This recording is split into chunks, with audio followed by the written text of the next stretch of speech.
Hi, it's Patrick from J&P Cycles, and today we're going to do a clutch adjustment here on our 2008 Street Glide. This clutch adjustment is basically going to be the same though for all late model big twins. So if you have a late model bike going pretty much all the way back into Evos, this is going to be basically the same adjustment. So the tools you're going to need are a T27 Torx with 1/4 inch ratchet, 11/16 wrench, 9/16 wrench, 1/2 inch wrench, 7/32 Allen wrench, and of course our trusty torque wrench.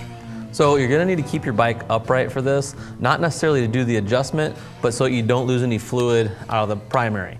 And this doesn't take a long time, so if you don't have a stand, you can have a buddy come over and just sit on the bike, and you can do this with them sitting on the bike. So the first thing we're gonna do is we're gonna take these 5 Torx head screws out of this derby cover here so we can gain access to the clutch.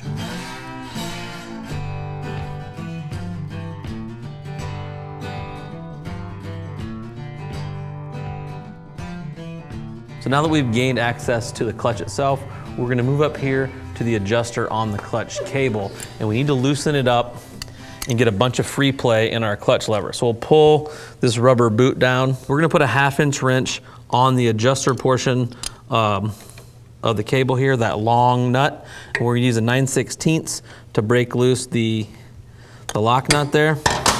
And we're gonna roll this lock nut up, so then we can put a bunch of slack in the cable. To loosen this up, we're gonna crank this counterclockwise. We wanna go ahead and roll this up. And what that's gonna do is put a lot of free play in the clutch lever. And now that that's all loose, we'll go back to the clutch and make our adjustment, and then come back up here and pull the slack back out of the lever. We're gonna take this Allen wrench, we're gonna hold this adjuster screw, and then we're going to take this lock nut with our 11/16 and break it loose.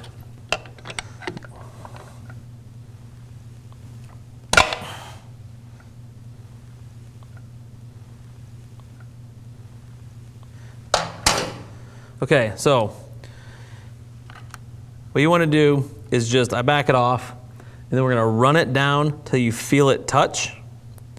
And it's very light, so right there I felt it touch. You could crank this and just push it on in, but it's a real light feel. As soon as you feel it touch, you want to back it off a 1/2 to a full turn. So mine touched right there. You can judge your 1/2 to full turn by the end of your Allen here. I'm going to back mine off just over a 1/2 turn. Once you got that, run this back down and tighten it up. Now, it does call for a torque wrench. If you don't have a torque wrench set up to do that, it only calls for like 80 inch-pounds. So it doesn't have to be muscled down on there. So we're just gonna tighten it up a little bit here. Now, the clutch adjustment is technically done. We just need to go back up front and take the slack back out of the lever. We're gonna run this, the adjuster nut, which is a long one here, we're gonna run it back down.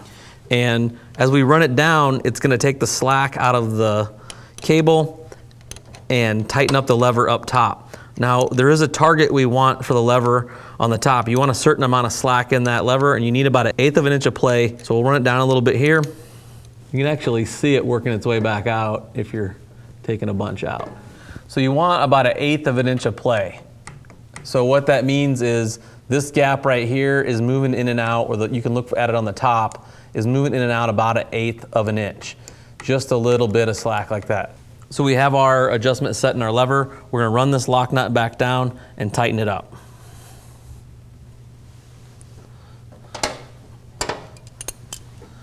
You don't have to really gorilla arm this either, just snug it up. So we're snugged up there. We'll pull our rubber cover back over the top, our dust cover. And then we're gonna go put our derby cover back on.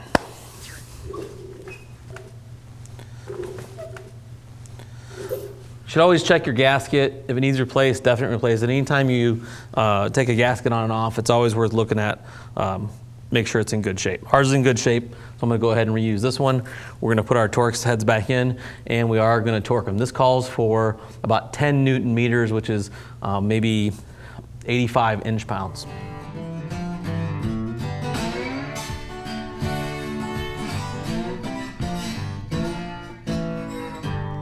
At this point, you can take the bike out and try it. If you have any like clutch creep in it, you got it too tight, you need a readjustment. The reasons why you'd want to do this: if your clutch is starting to wear and you do have excessive movement in the lever, or if you're getting clutch creep, meaning if you have the clutch all the way pulled in and the bike's trying to pull its way through, you're going to need to adjust it. Could just be your cable's getting stretched out or your clutch is getting worn. Either way, keep that clutch in good working order. If you have any questions, make sure to call us on our 800 number, chat with us online, or just respond in the video comment section below. Now, go work on your motorcycle.